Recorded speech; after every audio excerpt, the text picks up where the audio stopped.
¿qué tal? ¿Cómo le va? Bienvenido a su programa Pensamiento Analítico, programa en el cual analizamos los temas de la vida cotidiana con un punto de vista psicoanalítico, intentando ver un poco más allá, cuáles son las razones inconscientes y la psicodinámica de estas cosas que nos suceden a todos. Y el día de hoy vamos a hablar de un tema curioso, y son los trastornos de personalidad.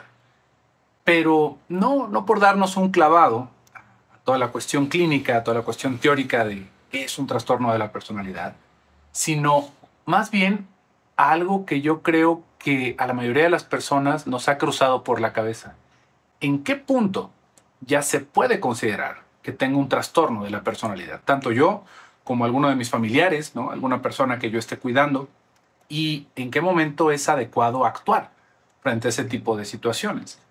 Porque, pues la verdad es que si lo viéramos en un aspecto, por ejemplo, médico, pues nosotros sabemos que si tenemos vómito, que si tenemos diarrea, que no cesa, ¿no? Si sentimos mareos, si nos duele alguna parte de nuestro cuerpo y es un dolor punzante, tenemos que acudir al médico. Pero en la cuestión psicológica, ¿cómo le hacemos? ¿No? Porque si de por sí una cuestión física puede llegar a ser bastante subjetiva, ¿no? Hasta cierto punto, por ejemplo, imaginemos un dolor de cabeza o un dolor muscular, algo de ciática, tal vez si usted gusta. Pues claro, me duele, ¿no? Pero ya estoy acostumbrado a este dolor. Ya puedo seguir, no quiero tomar ciertas cosas, prefiero lidiar con esto, ¿no? Y yo no podría decir, bueno, ¿por qué no te vas a atender? ¿No? A final de cuentas, es posible que te estés lastimando más. Entonces, a eso es a lo que me refiero con que se vuelve una cuestión subjetiva cuando es algo pues realmente tangible, ¿no? Tengo un dolor que puedo localizar y le puedo poner un nombre. Pero para la cuestión psicológica, ¿cómo le hacemos? Porque aún dentro de un tratamiento, a veces es bastante complicado poder nombrar cuál es nuestro dolor, cuál es nuestro sufrimiento, y es parte muchas veces de lo que tiene que ver con un tratamiento psicoanalítico. Entonces, si eso ya es tan complejo, ¿no? Y aparte está sometido a nuestra subjetividad a decir, bueno, pues eso no es una depresión, ¿no? Eso, ay, estás triste, ¿no? Apechuga esto tienes que sobreponerte, o no es que tenga este desapego de la realidad que tanto estoy escuchando, ¿no? Sino que es una persona excéntrica, ¿no? Mi sobrino, mi hijo, o mi cuñado, o uno de mis padres, ¿no? No, realmente no es una cosa seria, es más como un rasgo de su personalidad, es una peculiaridad, es un rasgo de su personalidad. Y esto, si se fija, pues si va siguiendo nuestros videos, todos tenemos algún tipo de afectación psicológica. Es imposible, no hay forma de que si somos adultos y estamos inmersos en la sociedad, no tengamos algún tipo de descalabro en nuestro desarrollo, ¿no? Por decirlo de una manera como muy elegante, pero que no lleguemos raspados, ¿no? Que no tengamos ciertos comportamientos estereotipados, ¿no? Que no sintamos cierto tipo de ansiedades, pero ¿hasta dónde, nuevamente, tendríamos que plantearnos el asistir con un profesional o el acercar a un profesional a alguna de las personas que nos están rodeando, que le digo que podemos tener a nuestro cuidado? Por ejemplo, vamos pensando primero que nada con los niños, ¿no? Porque eso es un tema complicado de repente en las escuelas. Fíjese, hay algo que realmente me alarma en gran medida, que cada vez es más frecuente escuchar que a los niños de educación primaria, estamos hablando de 5, a veces hasta más temprano, 4 años, ¿no? Hasta sus 10, 12 años, la primera recomendación que se les va teniendo con un problema de conducta es que se les medique, ¿no? Que es porque tienen un trastorno de déficit de atención, que hay algo que les puede ayudar a concentrarse más, hay algo que puede alcanzar a regular su conducta, y cada vez es más y más y más común que veamos niños en sus etapas de desarrollo medicados, ¿no? Y realmente el impacto de este tipo de tratamientos no lo vamos a ver hasta después de unos 30 o 40 años, porque en ciertos países ya tiene más tiempo que acá en Latinoamérica, ¿no? Pero cada vez va siendo más y más y más común. Entonces, ahí como padres, ¿qué hacemos? ¿No? A final de cuentas, tal vez es una recomendación de la persona de la escuela, ¿no? El consejero o la directora, no sé, lo que usted guste, el profesor, ¿no? Nos está diciendo. Pero ¿dónde nosotros podemos establecer un parámetro para poder atender a un niño, ¿no? O otra cosa que he escuchado es que todos los niños deberían de ir al psicólogo.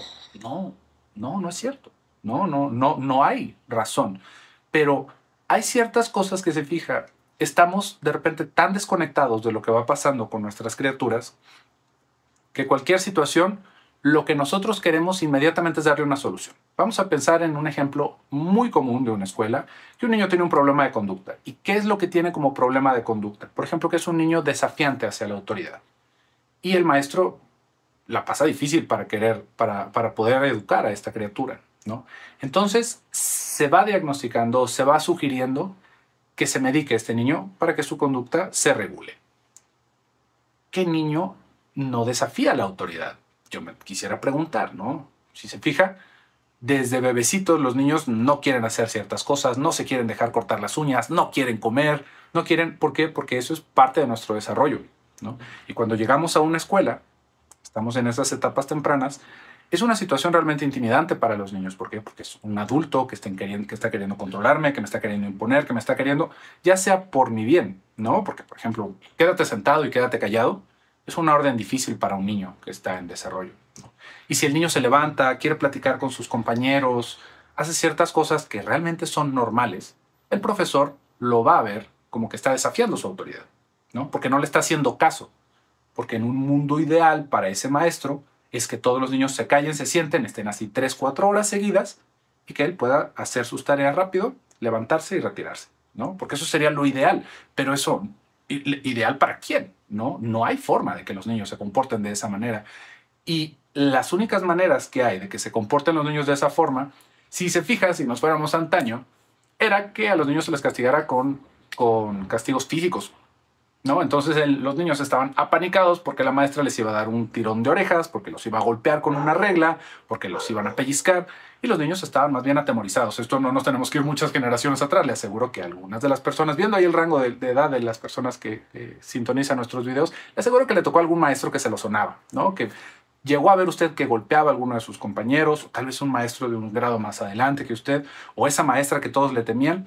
¿Por qué? Porque era un castigo físico. Entonces, fíjese cómo hay una situación en donde los niños no es que de repente empezaron a tener un trastorno desafiante de la personalidad, sino que los niños, al momento que estamos viviendo, es inaceptable ponerle un dedo encima a un niño, ¿no? Los niños ya no tienen esa barrera de contención que estaba pues mal utilizada realmente, ¿no? Porque no era la forma, pero ahora los niños no viven una repercusión dolorosa. Y las repercusiones que van viendo los niños, pues es que les bajen las calificaciones, y que les bajen las calificaciones para un niño no significa nada, a menos de que eso tenga una repercusión en casa y que en casa los regañen y los castiguen y los lastimen tal vez de alguna manera, ¿no? Ese es el medio de control que se va teniendo en las escuelas. Es realmente complicado inculcar en un niño el hambre por el conocimiento y la estructura que le da la educación, ¿no? Pero eso es parte de la educación que nosotros debemos de proporcionar como padres y como maestros. Pero si se fija, partiendo de algo muy normal, vamos a pensar que es un niño que está desafiando, un niño que realmente pudiéramos decir que está desafiando es un niño que golpea al maestro, ¿no? Es un niño que golpea a sus compañeros, es un niño que no puede detenerse bajo ninguna norma, ¿no? Esa es una persona desafiante. Y eso ya podríamos llegar a pensar que sí necesita una intervención, no medicarlo inmediatamente, pero sí algún tipo de intervención. ¿Por qué? Porque es un niño que seguramente se vive en peligro, porque los niños cuando se viven así, o se arranan o se ponen muy violentos, ¿no? Entonces ahí ya podríamos ver que es necesario tener una intervención. Pero esto era justamente lo que le quería explicar, en cómo la cuestión de la incomodidad que nos genera los que están alrededor no es el criterio clínico para diagnosticar un trastorno de la personalidad, ¿no? Por ejemplo, que otra vez, que el niño no quiere ir a las vacaciones familiares, no es un trastorno de la personalidad, es un niño que se está resistiendo, un niño que no quiere hacer sus tareas, un niño que tiene algún pleito en el salón, ¿no? Que se pelea con una niña, que la niña le quitó sus colores y se agarraron de las greñas. Eso no es un trastorno de la personalidad, son niños. Eso es lo que uno espera de un niño. Eso, tristemente, también lo podemos llegar a esperar de los adultos, pero de los adultos pensamos que es menor el rango, ¿no? De lo que podemos esperar en ese sentido. Entonces, ¿cuál es un trastorno de la personalidad en un niño que podemos diagnosticar así como cuidadores? Cuando vemos un niño que no tiene conexiones sociales, ¿no? Un niño que no tiene amigos, un niño que le da miedo salir, un niño que le da miedo los gérmenes, un niño, por ejemplo, que le da miedo hablar en voz alta, ¿no? Un niño que vive con cualquier grado de ansiedad que lo haga, por ejemplo, temblar. Los niños son muy claros en sus ¿cómo podríamos decirlo? En sus demostraciones de ansiedad. Los niños empiezan a vibrar, ¿no? O los niños lloran incontroladamente. Ese tipo de manifestaciones, si se fija, no tiene que ver con que a mí me incomode, ¿no? Eso es algo que el niño lo está viviendo y lo estamos viendo con dolor en la criatura. Pero no es porque a mí me quite mi tiempo y decir, es que mi hijo no se quiere ir a dormir a la hora que yo lo quiero mandar a dormir, ¿no? Porque para mí es conveniente que duerma a tal hora. O mi niño no quiere comerse sus vegetales, o mi niño no quiere hacer la tarea, o mi niño... Otra cosa que podríamos también entender, por ejemplo, como un trastorno en los niños y que uno tiene que acercarse, es que se les dificulte aprender. Que se les dificulte aprender como dificultad, no como pasión. Si vemos que un niño está teniendo problemas en pronunciar ciertas palabras, si vemos que un niño tiene problemas con operaciones matemáticas muy simples, ¿no? Que ya no debería, o sea, que ya dentro del rango de educación en el que lo estamos metiendo le están haciendo como sudar, eso ya lo tendríamos que ir a revisar. Pero si se fija, una vez más, no es en la inconveniencia que me trae a mí, ni en la inconveniencia que le trae al maestro, ¿no? Sino en algo que está afectando su desarrollo. Esto aún así es muy complicado diferenciar porque como padres, pues a nosotros nos dicen que nuestro niño tiene algo malo y lo que queremos es que se le quite, ¿no? Que se le arregle.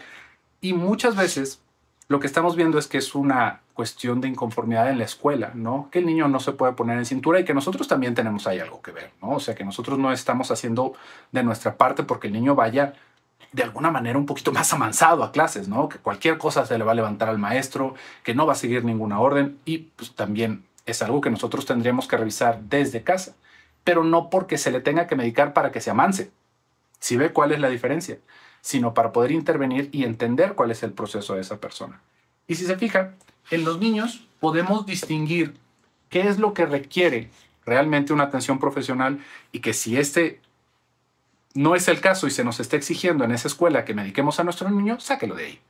Sáquelo de ahí. No, no va a venir nada bueno después de eso, ¿no? Es solamente una conveniencia de los maestros y claro que va a ser una friega para nosotros, ¿no? Porque vamos a tener que buscar otra escuela. Seguramente el niño va a quedar ahí incompleto en esa educación, ¿no? Porque lo vamos a tener que sacar a medio año o en algún otro momento y va a ser un problema para nosotros. Pero mientras no sean este tipo de cosas, mientras no sea algo que el niño está sufriendo o que está afectando a su desarrollo, ¿no? No tenemos por qué hacer ese tipo de intervenciones, no va, ¿no? Lo que podemos hacer antes de dar esos brincos de sacar al niño es tener algún tipo de consultoría, ¿no? Ver qué es lo que está pasando, tener algún tipo de psicoterapia infantil, pero no en una cuestión de medicarlos, porque una vez más nos queremos brincar ese pasito, queremos brincarnos la idea y la realidad de que los niños están en desarrollo y si algo está llamando la atención de nosotros, que está saliéndose de la norma, ¿no? Esto, pues más vale abordarlo en ese momento y si está más allá de nuestras capacidades como padres, hay que buscar un profesional, pero una vez más, no en la conveniencia, ¿no? Si es un niño que está muy molesto, pues por supuesto que tenemos que atenderlo, ¿no? ¿Qué es lo que está sucediendo? Para los adultos resulta ser un poquito más, ¿cómo lo podremos decir? Más sencillo si es para nosotros y resulta ser una cosa muy similar pero más complicada para adultos que están en nuestro cuidado, ¿no? O que de alguna manera nosotros tenemos un interés por su bienestar. Si lo vemos para con nosotros, fíjese, todos nosotros vamos a tener rasgos de personalidad que podríamos enfilar hacia alguna psicopatología, ¿no? De repente podemos ser crueles en ciertas partes de nuestra persona, podemos estarnos nosotros obsesionando con ciertos aspectos de la vida, ¿no? Tal vez con nuestra limpieza, con la limpieza de los demás, con la seguridad. Hay muchas cosas que van a quedar como una parte de nuestra personalidad estereotipada, es la palabra. O sea, ¿qué quiero decir con esto? Que casi nos volvemos un personaje de caricatura, ¿no? ¿Se acuerda cómo eran las caricaturas de antes, que cuando las veíamos? Que era el chistoso, el molesto, así como los enanitos de Blancanieves, ¿no? Para irnos a un aspecto todavía más concreto, cuando es el gruñón, cuando es alguien que, bueno, tiene así como esta parte de que de todo se molesta, todo le parece mal, todo lo demás. Vamos a ver ese tipo de rasgos estereotípicos en todos nosotros. El asunto ahí es en qué rango de tener ese tipo de cosas se vuelve un problema para nosotros, en donde realmente es algo que nos duele. Y ahí tendríamos que tomar ahora sí la analogía un poquito sobre el aspecto físico. Si es algo que ha empeorado con el tiempo, ¿no? Si es algo que cada vez va más, tal vez nosotros podamos tener pues, nuestro genio, ¿no? Tenemos corta la mecha por ahí, ¿no? Que nos frustramos muy fácil. Hay cosas que tal vez podríamos mejorar de eso, pero no es una psicopatología, ¿no? Pero si esto cada vez ha ido a peor, si de repente pues yo tenía un mal genio, pero ya estoy empezando a darme cuenta de que me quiero bajar del carro, de que ya me bajé del carro para pelearme con alguien, de que estoy peleándome a gritos con mi pareja, que estoy gritándole a mi jefe, ahí ya fíjese cómo va a más, ¿no? No a menos ni a igual. Hay ciertas cosas que se van manteniendo en un nivel, ¿no? También lo podríamos pensar, por ejemplo, en la timidez, ¿no? Hay personas que no son tan sociables como otros, ¿no? Y tampoco es un requisito que todos seamos el sol, ¿no? En las reuniones o en los lugares en los que estamos. Pero la timidez podríamos pensarlo como que hay una cierta vergüenza en algunas partes de nuestra persona, que no queremos compartir, que nos da miedo que los demás descubran algo de nosotros y eso en cierto grado es normal. Todos lo tenemos. Si se fija, aún la persona más extrovertida hay ciertas cosas de las que no quiere hablar. Una persona tímida es alguien que tiene más de esas cosas, ¿no? Pero mientras no nos afecte nuestra capacidad de relacionarnos, ¿no? Mientras podamos tener amigos, mientras podamos tener salidas sociales en donde nos divirtamos, donde podamos vincularnos con los demás, no hay tanto problema, ¿no? Realmente ese no es el punto. Pero si nos damos cuenta de que esa timidez cada vez es más, de que tal vez yo cuando estaba en la universidad o en esa parte de mi vida, a los 20 años, 15, 18, 20 años, tenía mis amigos, salía, bailaba, y ahora que tengo 30, ¿no? Pues ya no tengo a nadie con quien salir, ya solamente salgo con mi familia, y a los 50 años mi única amistad es mi mamá o mi papá. Ahí ya estamos dándonos cuenta de que eso ya fue progresivo, de que cada vez son menos, y ahí ya estamos dándonos cuenta de que hay algo que tenemos que abordar con un profesional. Tiene que ver con esta cuestión progresiva, con la agudeza de las cosas también tendríamos que entenderlo, ¿no? Por ejemplo, un trastorno de ansiedad nunca es algo normal. O sea, no es algo con lo que deberíamos de vivir. Ataques de pánico no es algo que uno diga, ay, sí, bueno, de repente, eventualmente me dan ataques de pánico. A veces me dan manejando y me tengo que estacionar y estoy temblando, pero luego se me quita. Eso nunca se disminuye, siempre va hacia arriba, ¿no? Y va más rápido, por eso le digo la agudeza de estas cosas. Si pensáramos en otro rasgo de personalidad que también va incrementando, pero de una manera más gradual, fíjese cómo, mientras más vamos envejeciendo, de repente hay ciertas cosas que nos volvemos recalcitrantes, ¿no? Ya no queremos cambiar de opinión sobre ciertas cosas, nos endurecemos en nuestras ideas, ¿no? Hay ciertas cosas que siempre queremos que sucedan de la misma manera, eso también va siendo normal, es parte de nuestro deterioro, si le quisiéramos poner una palabra real, ¿no? Pero mientras no sea algo que en serio nos aísle, es parte de lo, o sea, es así como que nos vamos endureciendo mientras nos hacemos mayores, ¿no? Nuestro corazoncito se nos empieza a hacer más tieso. Pero esto lo tendríamos que pensar de esas dos maneras. La agudeza, cuando es algo que tiene que ver con un golpe rápido de depresión, por ejemplo, que me siento muy triste y no salgo de eso y cada vez es más nuevamente, ¿no? O si es una depresión que me ha ido adormeciendo de poco a poco, pero que nunca ha mejorado, eso ya es algo que nosotros, como ciudadanos de a pie, podemos distinguir que requiere de una atención psicológica. Y ya por último, ¿qué pasa con las personas que están a nuestro alrededor, con los adultos que nosotros cuidamos? ¿Cómo podemos distinguir hasta dónde es alguien que, pues bueno, que sí requiere de una atención? Ahí vamos a tomar los mismos criterios, vamos a tomar la agudeza de las cosas y la progresión de ese mismo rasgo de personalidad. Por ejemplo, una persona que de repente se empieza a poner muy violenta, podemos verlo con nuestros hijos, ¿no? Que ya lo hablamos ahorita hace ratito con los pequeñines, que cada vez se retraen más, que cada vez van pasando esas cosas. Es lo mismo lo que vamos a intentar describir, ¿no? Como entender de lo que está sucediendo, pero ahí se volvió una situación más complicada, como se lo había dicho, porque tendríamos que intentar comunicarle esto a la persona que lo está sufriendo, porque nadie va a llegar a un consultorio psicológico porque lo jalemos de los pelos y lo pongamos en el diván. Nadie llega así, ¿no? Y no funciona de esa manera. ¿Por qué? Porque ya son adultos. A los únicos que les podemos hacer eso son a los niños, por eso se lo dije, tenemos la oportunidad de buscar una consultoría. Pero los adultos, lo único que podemos hacer nosotros, si estamos viendo que alguien así, cercano a nosotros, está teniendo ese tipo de manifestaciones que van para arriba, que son agudas, que están haciéndole daño a sus relaciones, que está haciéndole daño a lo que está a su alrededor, por ejemplo, nuestra pareja, ¿no? O alguno de nuestros hijos, ahí es en donde tendríamos nosotros no que llevarlo con el psicólogo, ¿no? Porque tampoco es, le digo, no es la forma, pero sí hacerle ver a la persona que se está deteriorando. Ese creo que es como la única alternativa que tenemos y que la persona pueda tomar conciencia de que algo está empeorando en él y que le está generando un dolor y que cada vez ha sido más y que cada vez se va a volver más difícil tratarlo. Eso es lo que tendríamos que abordar. Esa es, yo creo que la mejor forma que podemos tener. Entonces, ya con esto nos vamos dando una idea, si se fija, sin necesidad de hacer nuestra licenciatura, nuestra especialidad, nuestro doctorado, de cómo vamos a poder distinguir en qué momento ya podríamos pensar que es un trastorno de la personalidad y hasta qué punto son rasgos que todos vamos teniendo y que nos van haciendo muy peculiares y muy particulares a cada uno de nosotros. Pero bueno, pues por el día de hoy, hasta acá vamos a dejar este video. Espero que lo haya disfrutado. Si le gustó, déjenos un like. Suscríbase, por favor, que es algo que nos emociona mucho, tanto a mí como a mi productor. Y nosotros nos seguimos viendo en la siguiente entrega de video. Yo me despido, soy José Luis Amarripa. Hasta pronto.